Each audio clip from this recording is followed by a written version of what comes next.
মোহনাকে এবার আদ্রিতের জীবন থেকে দূরে সরাতে আকাশ সেন বিয়ের ব্যবস্থা করলো মোহনার। হ্যাঁ বন্ধুরা, এমনটা হতে চলেছে আজকের পর্বে। বিস্তারিত জানতে ভিডিওটিতে লাইক দিই, চ্যানেলটিকে সাবস্ক্রাইব করে পুরো ভিডিওটি তোমরা দেখতে থাকো। গল্পের শুরুতে আমরা দেখতে পারবো ও শুভকে বলতে লাগলো, মোহনা, শুভ তোমার না বড্ড অহংকার, এত অহংকার না ভালো হয় না। যেদিন তোমার সমস্ত অহংকার চূর্ণ হয়ে যাবে সেদিন কেঁদেও কুল পাবে না। এই কথা শোনার সাথে সাথে তখন শুভ বলতে লাগলো, শুনো মোহনা, আমি কিন্তু তোমার সব সময় সব অন্যায় মুখ বুজে সহ্য করি, তবে এটা নয় যে আমি দুর্বল ভেবে সেটা সহ্য করি। আমি একমাত্র সব অন্যায় আবদার সহ্য করি, তুমি আমার আদ্রিতের জীবনটা বাঁচিয়েছো তাই আমি তোমার সমস্ত আবদার সহ্য করি। কিন্তু যে অপরাধ করে না তাকে আমি কোনোদিন ছেড়েও দিই না। জিনিয়ার ব্যাপারটা তো তুমি দেখতে পেয়েছো, এবার তুমি নিজেকে নিজে সামলাও। এ কথা শোনার সাথে সাথে তখন বলতে লাগলো, হ্যাঁ হ্যাঁ, আমি তো জিনিয়ার ব্যাপারটা দেখতে পেরেছি, তাই কোনো অন্যায়কে তুমি ছাড়বে না, অন্যায়কে তুমি উপযুক্ত শাস্তি দেবে। তখন শুভ বলতে লাগলো, কি ব্যাপার, আমাকে লক্ষ্য করে কথাগুলো বলছি, কেন বলছি কিছুই তো বুঝতে পারছি না। মোহনা কি বলতে চাইছে সেটাও তো বুঝতে পারছি না। এদিকে আদ্রিত বারবার বলতে লাগলো, হে ঠাকুর, তোমার মন্দিরে এসে আজকে কি আমার সব কিছু ফাঁস হয়ে যাবে? আমি তো সেটাই ভাবছি। মোহনা মনে হয় সব কিছু এতক্ষণে শুভকে বলে দিয়েছে। এদিকে মোহনার মা আদ্রিতকে বলতে লাগলো, আয়ান, আমরা না তোমাকে নিজের ছেলের মতো ভেবেছিলাম, তুমি আমার মেয়ের এভাবে সর্বনাশটা করতে পারলে, এখন ভয় পাচ্ছ তোমার সংসারটা ভেঙে যাচ্ছে বলে? এরকম তো আমিও সব প্রতিনিয়ত ভয় পাচ্ছি আমার মেয়ের জীবনটা নষ্ট হয়ে যাবে। আর এখন ভাবছি, কেন ওই দিন আমার মেয়ে তোমাকে আমাদের বাড়িতে নিয়ে এসেছিল, আর আমরাই বা কেন তোমাকে নিজের মতো করে ভেবেছিলাম? না হলে তো আজকে আমাদের এই দিনটা দেখতে হতো না। তখন আদ্রিত কোনো কথাই বলে না। তারপরে বলতে লাগলো, শুনো, এর ফল কিন্তু তোমার ভালো হবে না। এইদিকে মোহনাকে শুভ বলতে লাগলো, কি বলতে চাইছো তুমি, কি বলতে চাইছো? তখনই আদ্রিত সেখানে চলে আসে আর এসে বলতে লাগলো, এ শুভ, শুভ চলো। শুভ তখন বলতে লাগলো, আদি তোমার কি হয়েছে, তোমার এইভাবে ঘামছো কেন, তোমার কি শরীর খারাপ লাগছে, কি হয়েছে বলো, বলো তুমি। কিন্তু আদি কোনো কথাই বলে না। এদিকে বাড়িতে একটা ডাক্তারের পেপার এনে রিদ্ধির হাতে ধরিয়ে দিয়ে বলতে লাগলো, এ রিদ্ধি, দেখো আমি না এবার অন্য ডাক্তার দেখিয়েছি, ডাক্তার কি রিপোর্ট দিয়েছে সেটা দেখো। রিদ্ধি তখন রেগে যায় আর রেগে গিয়ে বলতে লাগলো, শুনো ডোনা, তোমাকে একটা কথা বলে রাখি, সমস্ত ডাক্তারের রিপোর্ট তো একই রকম আসে, তাহলে বারবার ডাক্তার পাল্টালে যে রিপোর্ট পরিবর্তন হবে সেটা কি করে ভাবলে?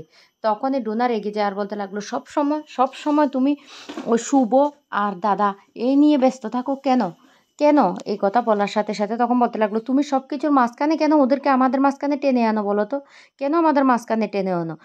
ওরা আমাদের কি এমন ক্ষতি করেছে? হ্যাঁ, ওদের দুজনের সম্পর্কটা খুব ভালো, বা ওদের কোনো সমস্যা হলে ওরা দুজন মিলে সবটা সামলে নেয়। তোমার মতো অবুঝের মতো এইভাবে তর্ক করে না।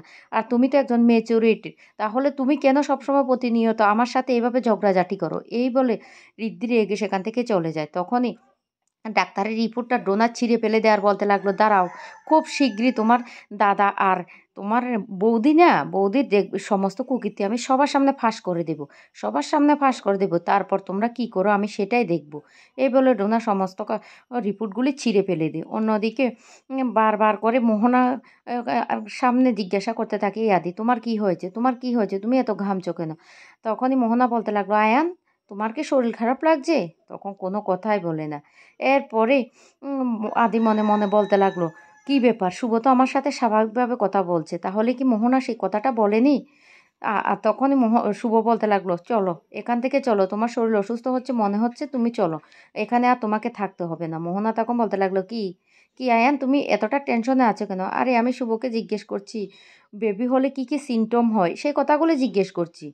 আর শুভ তো এবার প্রথম না, এর আগেও বাচ্চা হয়েছে। এই কথা শোনাতেই তখন শুভ বলতে লাগলো, মোহনা, এটা তো আমার থেকে তোমার জানা ভালো দরকার, কারণ তুমি একজন ডক্টর। এই বলে যখনই আদিকে সেখান থেকে নিয়ে যায় তখন মোহনা আরও রেগে যায়। অন্যদিকে পূরবী তার ছেলের জন্য অনেক টেনশন করতে থাকে। আর তখনই পূরবীর স্বামী সেখানে চলে আসলে বলতে লাগলো, তোমার কি টেনশন হয় না? এটা তোমার ছেলে না, তুমি এমন করছো কেন? আমার ছেলেটা সারা রাত ওই মেয়েটার কাছে পড়ে আছে। তখনই রূপক বলতে লাগলো, শোনো পূরবী, তুমি না বড্ড বাড়াবাড়ি করছো, বড্ড বাড়াবাড়ি করছো, এভাবে বাড়াবাড়ি করলে না একদিন কেউ তোমার পাশে থাকবে না, তুমি দেখবে একলা হয়ে যাবে। আর তখনই এই কথাগুলো বলে সেখান থেকে চলে যালে সেখানে চলে আসে সুমিতকে তখন জিজ্ঞাসা করতে লাগলো, এই সুমিত, কোথায় ছিলি কোথায় ছিলি কালকে সারা রাত্রে? স্পষ্ট করে উত্তর দিয়ে সুমিত তখন বলতে লাগলো, মা আমার না এখন বলতে ইচ্ছে করছে না, পরে তোমাকে সবটা বলবো। কিন্তু পূরবী তো নাছোড়বান্দা। পূরবী তখন বলতে লাগলো, ওই মেয়েটার কাছে গিয়ে পড়ে আছিস? কেন পড়ে আছিস? কেন তোর জীবনটা এভাবে নষ্ট করে দিচ্ছিস? সুমিত তখন বলতে লাগলো, মা ওই মেয়েটা আজকে সাফার করছে আমার জন্য। আমি বলেছিলাম ওকে যে ওর ওর সবসময় আমি খেয়াল রাখবো, আর আজকে ওই মেয়েটার কী হয়েছে?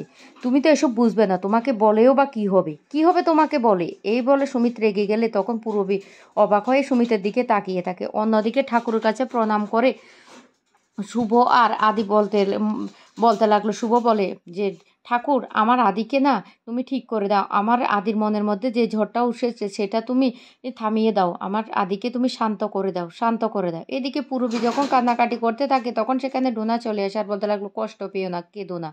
তখনই পূরবী বলতে লাগলো, আমার ছেলেটা কিভাবে এত দূরে চলে গেল? কিভাবে চলে গেল? ডোনা তখন এই সুযোগে বলতে লাগলো, সবটা হয়েছে শুভর জন্য।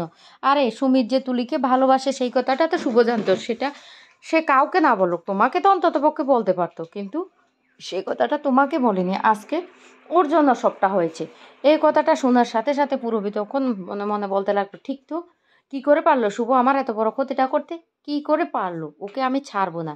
এদিকে ডোনা হাসতে থাকে আর বলতে লাগলো, সবাই মাথায় নিয়ে অনেক নাচানাচি করেছো না শুভ শুভ বলে, এবার দেখো শুভর অবস্থা আমি কি করি। শুভকে না জাস্ট আমি পিষে মেরে ফেলবো। এ বাড়িতে শুভর অবস্থা আমি খুব খারাপ করে দেবো। এই কথাগুলি বলতে থাকে আর হাসতে থাকে। অন্যদিকে সেই ঠাকুরের মন্দিরে বারবার করে বলতে লাগলো যে, ঠাকুর আমার আদিকে ঠিক করে দাও, আমার আদি যেন শান্ত হয়ে যায়। এই বলে কামনা করতে থাকে শুভ। আর এদিকে পূরবী বলতে লাগলো, আমি আমি শুভর কি অবস্থা করে দেখো, শুভকে আমি কিছুতেই ছাড়বো না, কিছুতেই আমি শুভকে ছাড়বো না। এই কথাগুলি ভাবতে থাকে আর ডোনা তো খুব খুশি হয়ে যায়। এদিকে আকাশেন বাড়িতে এসে বসে আছে। আর যখনই মোহনা আর তার মা বাড়ি ফিরে আসে তখন আকাশ একটা গিফট দেয় আর বলতে লাগলো, দেখ গিফটটা পছন্দ হয়েছে কিনা। তখনই মোহনা খুব খুশি হয়ে যায় আর গিফটটা খুলে দেখে একটা শাড়ি আর বলতে লাগলো, খুব দারুণ তো। আর মনে মনে ভাবতে থাকে, হঠাৎ করে দাদা আমাকে কেন গিফট দিতে গেল? কি এমন হয়েছে যে গিফট দিতে গেল? তখন বলতে লাগলো, যা তুই গিয়ে রেডি হয়ে আয়। এদিকে যখন মোহনা শাড়িটা পরার জন্য নিজের ঘরে চলে যায় তখনই মোহনার মা বলতে লাগলো, হ্যাঁ রে আকাশ, তুই এটাকে ছোটবেলা থেকে আদর দিয়ে দিয়ে আজকে এমন পর্যায়ে নিয়েছিস, ওকে কোনো কথাই বলতে পারছি না। তখন বলতে লাগলো, শোনো মা, আমি যে সিদ্ধান্ত নিয়েছি ওর ভালোর জন্য। আমি যেমন ওকে ভালোবাসি আর ওকে আদর দিয়ে দিয়ে বড় করেছি, তাই ওর কোনো ক্ষতি হোক সেটাও আমি চাই না। তাই আমি সিদ্ধান্ত যেটা নিয়েছি এটা ওর ভালোই হবে। তখন আকাশেনের মা বলতে লাগলো, আমি জানি তুই ভালোর জন্য ওর সিদ্ধান্ত নিয়েছিস, ওর যেন ভালো হয়। তখন আকাশ বলতে লাগলো, তুমি একদম চিন্তা করো না, আমি ওর ভালো করব। ওর ভালো করব আমি। ওকে আমি অন্য জায়গায় বিয়ে দেব। এই কথা শুনে মোহনার মা তো অবাক হয়ে যায় আর বলতে লাগলো, এভাবে আমি শুভলক্ষ্মী আর আদির জীবনটা আমি নষ্ট হয়ে যেতে দেব না। অন্যদিকে মন্দিরে বারবার করে বলতে লাগলো, ঠাকুর আমি তোমার কাছে কোনোদিন মাথা নত করিনি। তুমি আজকে আমাকে এমন একটা বিপদে ফেলে দিয়েছো, এমন ঝড় তুলে দিয়েছো আমার জীবনে, আর না পারছি আমি সহ্য করতে। তুমি আমাকে শান্ত করে দাও। আমাকে এমন কিছু করো যাতে আমি খুব ভালো থাকতে পারি। আমার জীবনের সমস্ত ঝড় যেন চলে যায়। হ্যাঁ, মোহনার সন্তান আমার সন্তান, কিন্তু আমি তো কাউকে বলতেও পারছি না, সহ্য করতে পারছি না। আমি এখন কি করব? তুমি পথ দেখাও। এদিকে শুভ বলতে লাগলো, ঠাকুর তুমি শান্ত করে দাও আমার আদিকে। তুমি আমার আদিকে শান্ত করে দাও। আর আদির সন্তান যেন আমি খুব ভালোভাবে পৃথিবীতে জন্ম দিতে পারি। আমাদের দুজনের মধ্যে যেন কোনো ঝড় না আসে। আর যদিও আসে তাহলে আমরা ২ জন যেন সামলাতে পারি। তো বন্ধুরা, আজকের পর্বটি তোমাদের কাছে কেমন লেগেছে অবশ্যই কমেন্ট করে জানাবে।